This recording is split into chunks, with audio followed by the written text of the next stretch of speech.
All right. How you doing, good brother?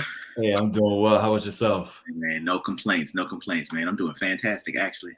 Really? Oh my goodness. That sounds good. So you said you had a lot to talk about. No, I said we got a lot to talk about. Yo, it's been an eventful couple of days, man. Oh yes. We got I don't know what you want to call it, people are calling it the Montgomery Sweet Tea Party. They're calling it the Montgomery Uprising. Oh wow. They're calling it the fade on the water. What? Man. So, and the other thing they call it a new Black History moment. Whoa. So I was like, man, this might be something we need to chew into, man. Yeah, I think so. My goodness, I was looking at all the different memes and just laugh at, someone said, "Oh, that guy didn't even know how to swim. The ancestors put him, put him through the water." I'm also waiting. I'm waiting for an opportunity to say to someone something like, "Don't make me throw my hat up in here." I'm just waiting for that opportunity now. I mean, he had that Bobby Smurder throw up in the air, man. Yeah. It was a wrap. Oh man. It had Aquaman. It had people coming out of woodwork. It had some twists and turns. Wow. I mean, it was dramatic. Wrestling for illusions. Yeah. Everything, man. Yeah. My goodness. But it definitely goes deeper than what we saw. Absolutely. Absolutely. Deeper than that. So I think one of the things that's really awesome about this is it's a moment that we all share. It's timely for a lot of different reasons. And there's a lot of things that we can learn. A lot of things that we can learn from the moment. And for those that don't know what we're talking about, you should. Oh yes. We just should. So there was an incident that happened in Montgomery, Alabama, where a dock attendant who was brutally attacked by a Black dock attendant who was brutally attacked by white patrons, overrun, was actually helped by other Black dock attendants, from passerbys, from passengers on other boats and in other places. And it was one of those rare moments that was captured on film of really Black people defending themselves in the wake of white aggression. And it's something that we don't normally see in real time, right? It's not something that's normally promoted. And that's one of the reasons why it struck such a chord with people. A lot of times we talk about the nature and the importance of resistance and rebellion, but most of our images and even most of our icons don't really show us what it looks like in real time. So I thought it might be kind of cool just to talk about it, bring it up, and really try to connect it also to a longer legacy of resistance. Yes. That we can find. Because one of the things, the memes were out of this world, crazy, right?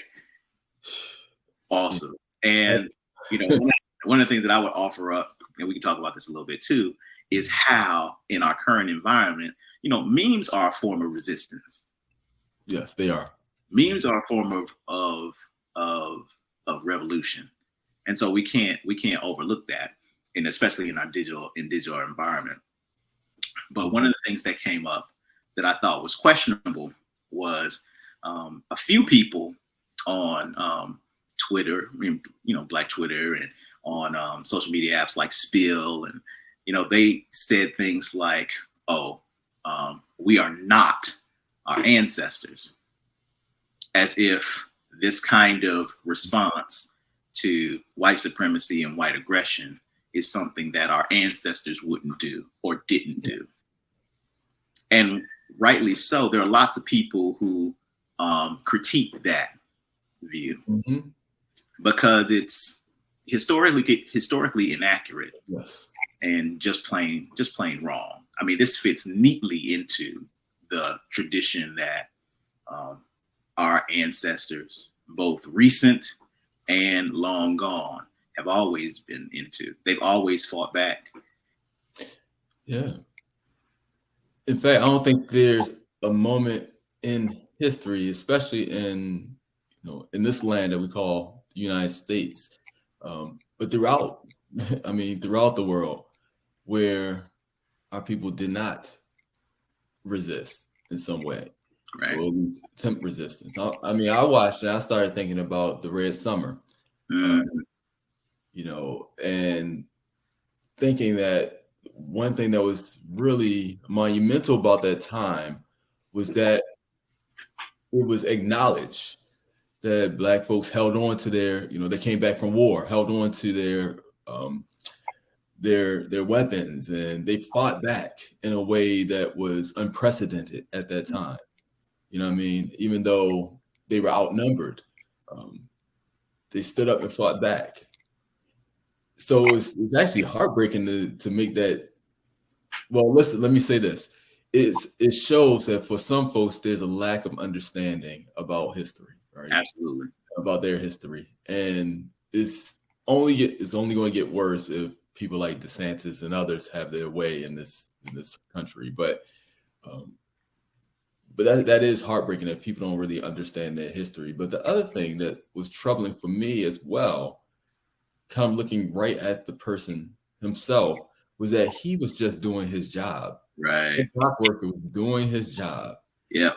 And he actually did a nice thing by just moving their boat up instead of like pushing it off and letting it, he was actually doing a nice thing for them, saying, okay, you're not going to listen to me. I'll just move your boat forward some so that the ship can dock. So, I mean, it's just, there's so many pieces to this. Yeah. You're right as far as the misunderstanding or misinterpretation of history is extremely problematic. Yeah. Yeah. I mean, like, to your point, not only did he do them a service, like he went above and beyond by still talking to them about the situation. Right. Right.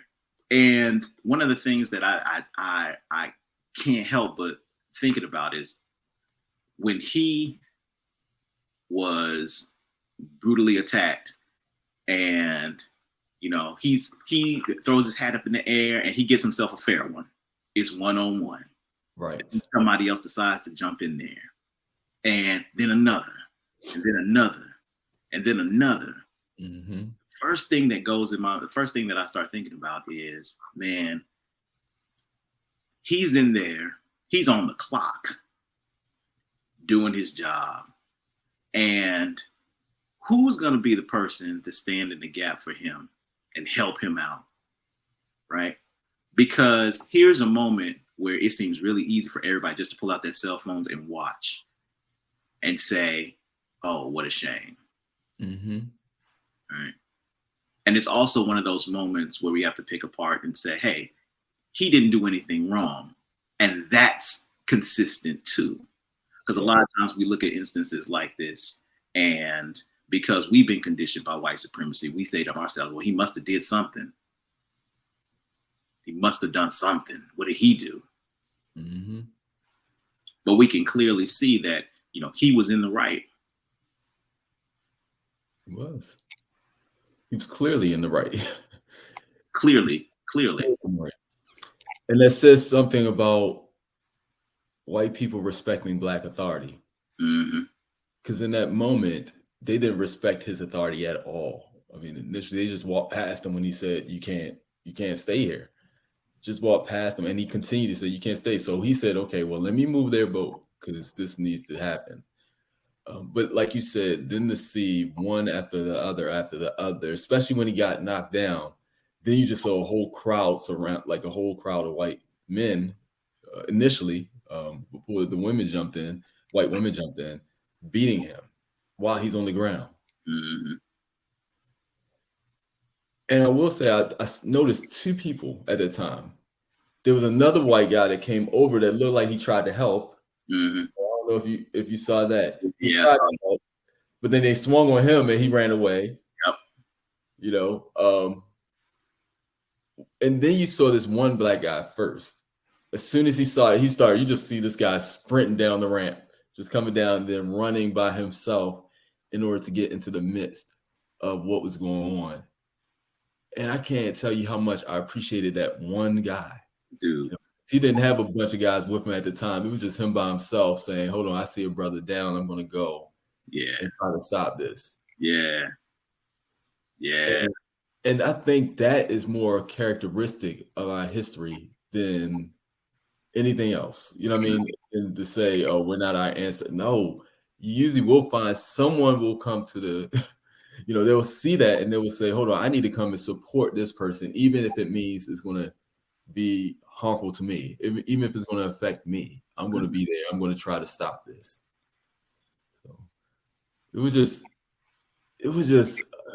I don't know how to explain how watching that, you know, I don't condone violence, but I do condone, you know, you need to defend yourself, right? And I would condone supporting someone else, helping someone else out. I think that's actually very biblical. You see your brother or sister, you know, they're hurting, they're down, they're being abused, and you step in. That's oh my goodness, that's like Christ to be willing to step in, to take the hit, you know, so that someone else wouldn't. You know, it was just a powerful moment there. Seeing that one guy, that initial guy that came over before any of the other folks came over to help. Yeah, you're absolutely right. You're absolutely right. And you're right, man, because it is indicative of our history oftentimes that there's usually somebody that recognizes immediately that this isn't right, and they're willing to fight for somebody that's in need. You know, and that's so that raises two questions for me, which is, number one, we got to ask ourselves, in the moment of crisis, what are we willing to fight for? What are we willing to fight for? Right. And then, but that also raises another question, you know, am I willing to give up my life for somebody else? Like, what am I willing to die for too? Because there was no guarantee that anybody else except that one man will come into that situation. Right. Thankfully and blessedly, like, people start coming from the woodworks. Oh, yes, they did. Right? And that's important too, because sometimes we sit in our feelings within a situation. Like, we'll see it and we'll say we won't move. But sometimes it takes seeing one person moving in on the situation to actually act, to prompt others to action. Right. Exactly. To kind of give other people the encouragement, you know, to say, okay, I can help out too. Because at the same time where that one brother came down, you know, I know it's another brother that was just standing at the top watching. Like, what's going to happen? You know, I was like, why that brother not moving? But he probably was going through what you were sharing, thinking like, do I want to risk my life? I don't know what might happen, you know, from this. But with all that being said, to see so many people come to his support it was really a beautiful thing. It was inspirational. I don't condone violence. I don't want people to think I'm a violent person or anything like that. But to see them come to help, men and women, to come and say, okay, we're going to have to help this brother out. Yeah, it was a beautiful display of community, man. Right. Beautiful. And, you know, I think we also need to parse out this notion of violence too, right? Because yes, there was fighting involved, but this was a vigorous defense of justice, right? This is self-defense first and foremost, because the brother didn't go to hit anybody. He got hit, and he deserves to defend himself.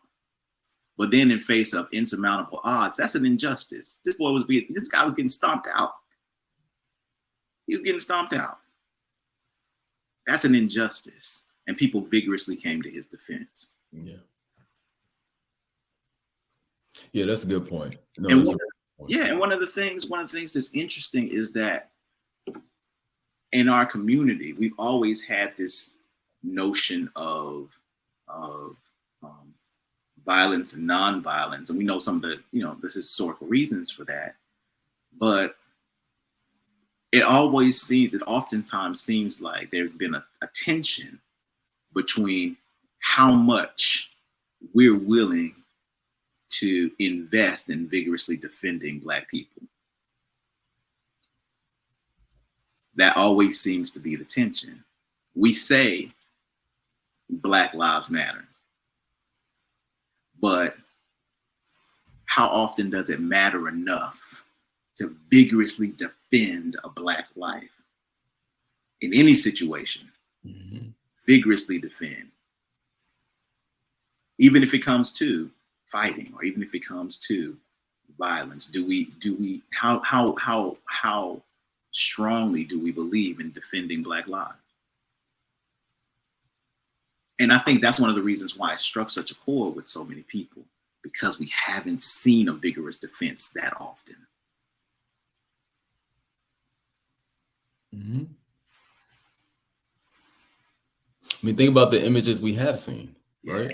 Right. I mean, oftentimes we see our people dying, or our people getting beat down by those who supposedly have the authority to do so.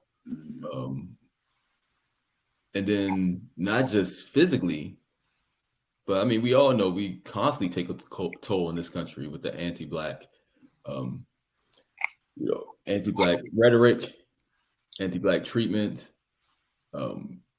decisions in the court, Supreme Court. I mean, it was just a constant. And a day before, I need to look this up. I'm not 100% sure, because I just saw it kind of passing. The day before, there was a Trump rally or something that occurred there. Who's been going around? We know, many of us know about how Trump has emboldened those who may have felt like they didn't have a voice. I mean, that's a whole discussion in and of itself. Right. And I did wonder, like, what, or maybe I should say it this way, a good question, and you kind of hit on this, is why did it make so many Black people, happy may not be the word, but inspired, inspired, galvanized, yes, appreciative, why did it bring us together? Like, yes. all those real questions, right? And like I said, I think one reason is because we don't see a vigorous defense of Black life. I think that's the reason, right? And we can, let's dive into this. Why was it so impactful? Why is this a Black history moment? For real. So, okay, I think another reason is because it's intergenerational. So, I don't know how old the brother was. From the video, the brother was a dock worker. I don't know how old he was. From the video, it didn't look like he was old, but it also didn't look like he was all that young either, right? Aquaman, the young brother who jumped off the boat, right, and stepped in to work to protect his colleague and his brother. He's 16 years old, teenager. And I'd love to have a discussion about other significant teenagers in history, in Black history, right?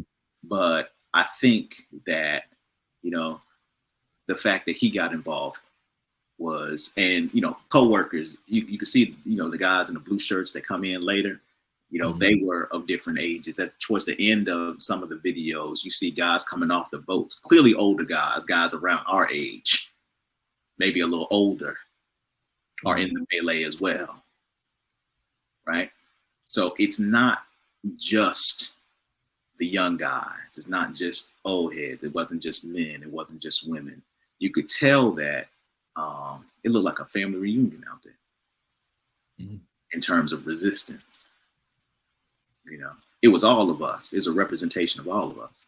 in a very real and present way. Oh, yes, it was. That's a good point. And I think connected to that, and I think why people saying this is a Black history moment is because it connects to our history, the long line of history. Like, and what I mean is that for a lot of people, it wasn't just about those white people that, beat our brother down like that. It wasn't just about them. We're talking about Alabama. We're talking about, we're talking about the history of racism there, continuous racism, current racism. Selma, the history there. I mean, that's what we're talking about. And seeing almost kind of this display of finally, in some ways, right? Yeah. Finally we're making up for, or I shouldn't say making up, but now the tables have turned. Yeah. Now we're you don't see it. We're not seeing the images of us being beat down after a march, on the bridge. We're not seeing that. We're not seeing all the different images of fire hoses and batons hitting us. What we're seeing is resistance, our people standing up. And not just that, people that they didn't know this guy. Some of them didn't know this guy. They didn't know the Black guy that was getting beat down. They didn't know the dock worker that was getting beat down. They saw a brother that we need to come and help out because he's one of us. Yep. He's part of our family. Yep. We're not going to let this happen again, in essence. I thought that's just a powerful moment when we think about the historical impact of that community there. Absolutely. That's another reason, and that leads to another reason why it was so impactful. It was collective. It was collective. It was a collective response, spontaneous and collective, but most importantly, collective. Right? And you could hear the ladies on the boat talking about, "Man, go help that brother out." That's right. You got. It was beautiful in the sense that when we think about the images that we oftentimes see, and I'm not even talking about the ones where Black people are attacked or brutally injured or even killed or harassed. I'm talking about those images that we've seen that do point to resistance, like some guy at the store is calling some brother the N-word and then he gets knocked on his behind. Or, instances like that are oftentimes individual acts of racism that prompt a response that says, no, this isn't going to happen here. But here is a place where it ain't a march. There is a vigorous response from many people from many walks in many ways, right? And I think it's important because it also, in that moment, it combats so many stereotypes also. Yes. Right? Wow. Combating stereotypes like nobody's going to help you. Nobody's going to step in. Nobody cares. No, somebody does care, apparently. Lots of people. There are people who are brave. There are people who are willing. Oh, and guess what? We also swim. How about that? I know that's right.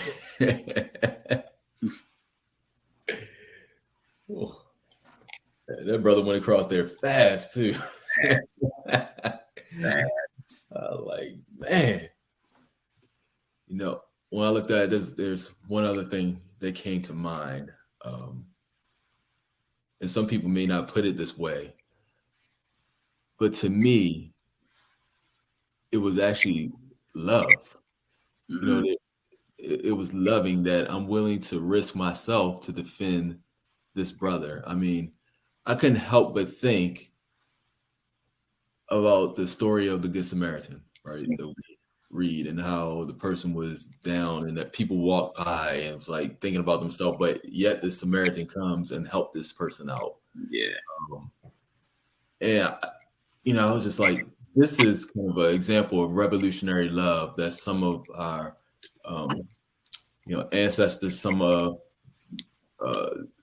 civil rights activists and others have not only talked about but showed in their action. A willingness to say, I will give up my life for the cause of the people. I will sacrifice myself for the cause of the people. That's a revolutionary love that, it's not saying I love you. It's not, all that, but it's saying I see you. Yeah. I care for you. And I'm willing to sacrifice myself to make sure that you are okay. I mean, that's a loving act, right? Yeah.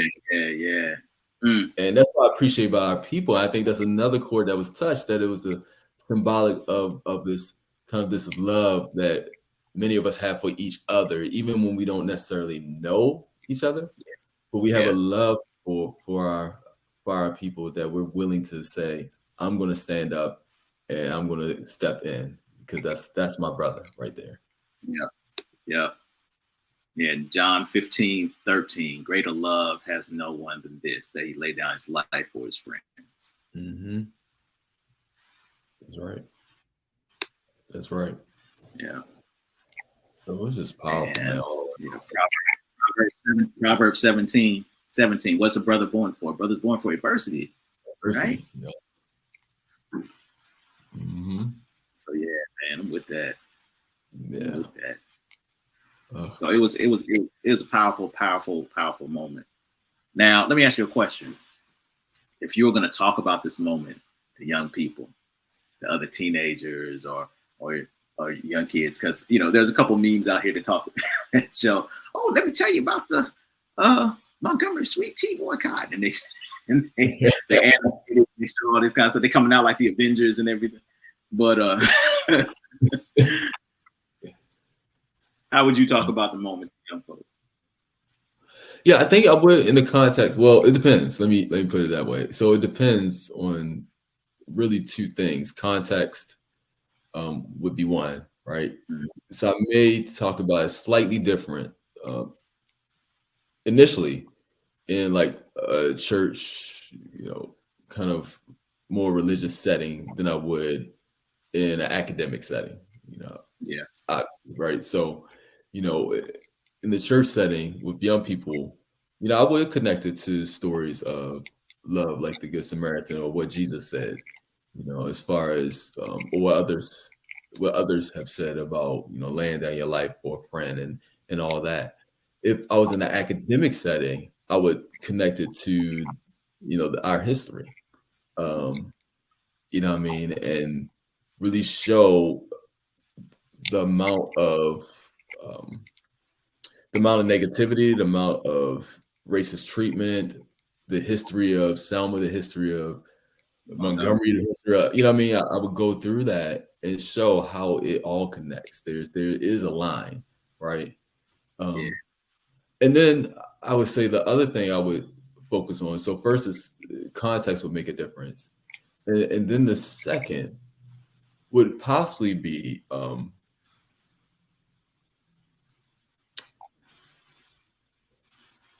the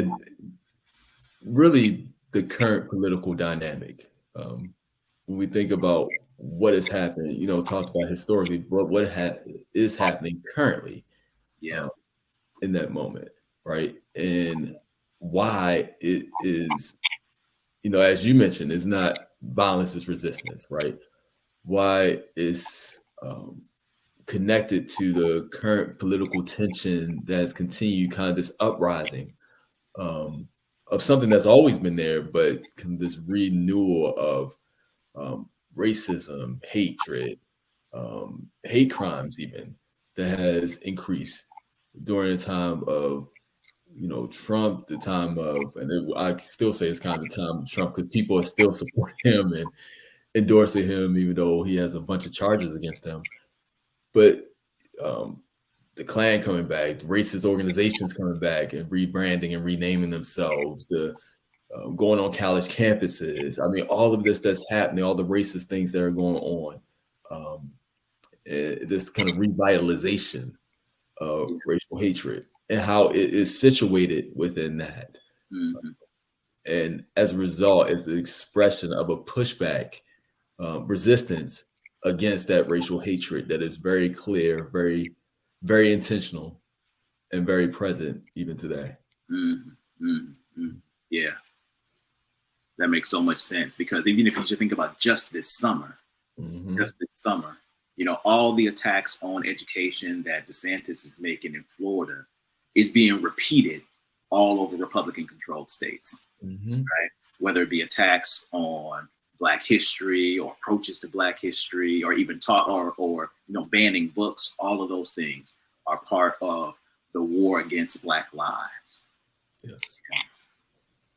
And I think it's important for us not to forget that education has always been the anchor for racist oppression in America.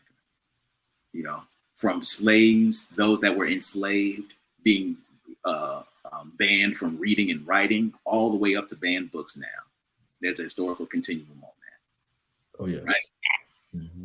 And so along with that current attack, led by DeSantis, then we also had the Supreme Court decisions that happened over the course of the summer, where we've taken, again, other L's, right? Mm-hmm. Specifically around those Supreme Court decisions that affect higher education, right? And affirmative action. But then on top of that, then you got the cultural response. You got white country artists making songs about, try that in a small town. What you talking about? Mm-hmm. So now they're doing racist virtue signaling around lynching Black folks. Mm-hmm. So this moment in real time, becomes critically important. Now, we will fight back. Yeah. Because we're human beings. Right. And because it's our divine right to be free. Mm-hmm. In every area. So I'm with you. I'm with you in those approaches. I think I would also try to connect young people to stories of resistance. And before we get out of here, I just want to share a couple of texts that been going through this summer. So I got a couple of books. So one, Victory Stand. It's the story of John Carlos Tommy Smith and the Olympics, written by great author Derek Barnes. That's one. It's an incredible book. Just came out recently. You see, it's got all the awards, right? Mm-hmm. So that's a great one.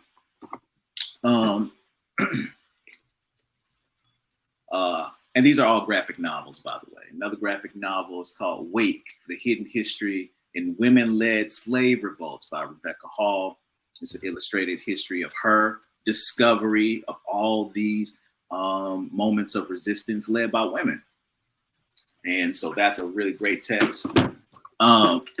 More about Montgomery. And these graphic novels are pretty popular. Many of you have seen them, though I don't know how often they've been read all the way through. The March series, John Lewis, and talks specifically about Montgomery, Alabama. Right. Well done, well researched. John Lewis even participated, awesomely illustrated. There's even a continuation of that story called Run. It's a little bit less popular. So there's some wonderful graphic novels and things out here for people to actually read the stories of resistance. So people can know that this history is actually out here. There's one that I don't have. I can't find it in the house, but it's one written and illustrated by Fields. Last name is Field. He actually published a graphic novel called Bitter Root, which is awesome, but it's about the Black Panther Party. It's also really good. Love that. That's good. I love that. And what I like about it is that it doesn't disconnect, what happened today to who we are as a people. Yeah. The one thing I want to say, I know we're going to end soon, but throughout history, one of the reasons I believe that sometimes folks don't recognize that we are a people who have resisted continuously, is because Black resistance has been criminalized and vilified. I mean, you mentioned just now the Black Panthers, right? Which, if you really read into their history, was one of the most powerful but also beautiful forms of resistance, but also self protection, just for the Black community, to take care of us, to, the food programs, the Second Amendment, right? All of that. I mean, if you think about if you really understand the history of Black Panthers and how they had been vilified over time, how they had been demonized, and how they were at the time criminalized. And if you really got into that, you would see that the pushback is also there as far as our resistance, which is the one thing that concerns me about now. I'm wondering, like, who all did get arrested, right? And, what will the charges be as a result of this? In Baltimore, we just had recently the case against a guy who's 14 years old. You may have heard of this.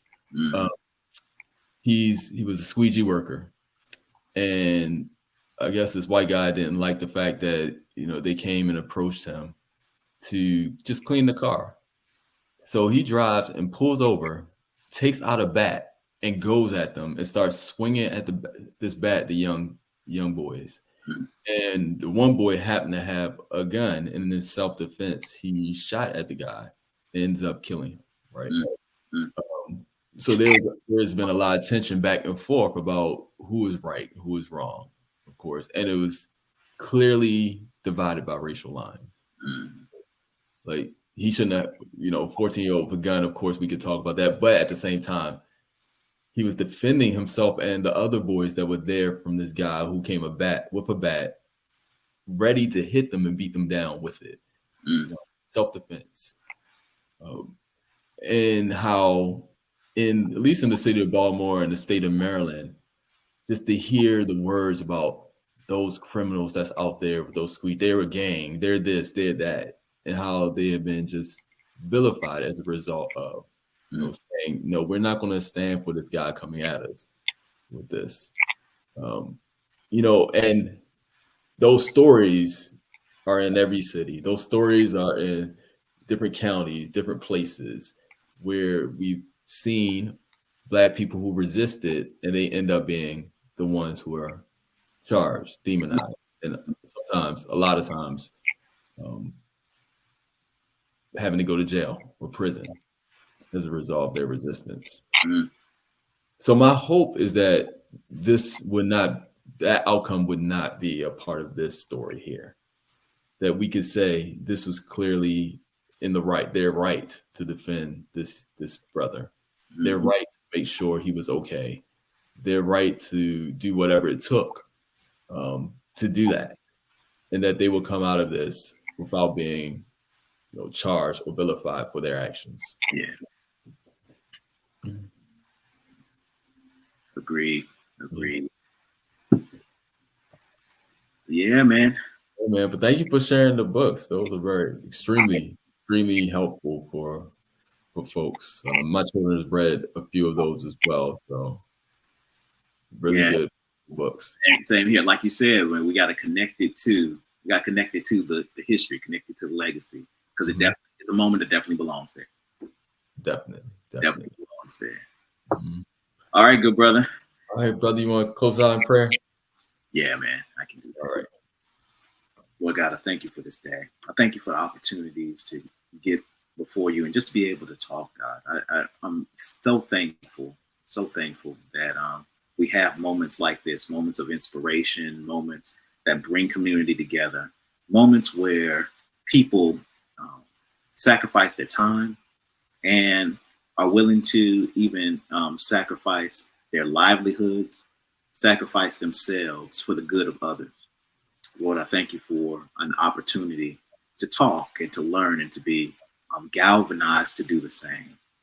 God, I ask that you would help us to take seriously the moments that we come into contact with people who are in need. Help us not to turn our backs because it's convenient. Help us not to turn our backs on people who need us just because we're scared. Help us not to turn our backs because we're thinking about who's looking. Help us to do the things that need to be done as they need to be done. Help us to protect people in need. Help us to serve people in need. Help us to build a better community by being better ourselves, being willing to act when necessary.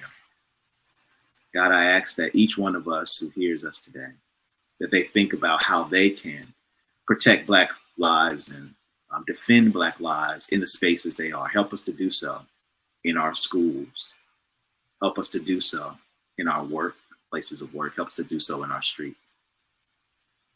We need you, God, and we need each other. Thank you for a moment of reflection. I pray these things in your precious Jesus' name. Amen. Amen. Amen. All right, good brother. All right, man. I appreciate you and thank you for this discussion.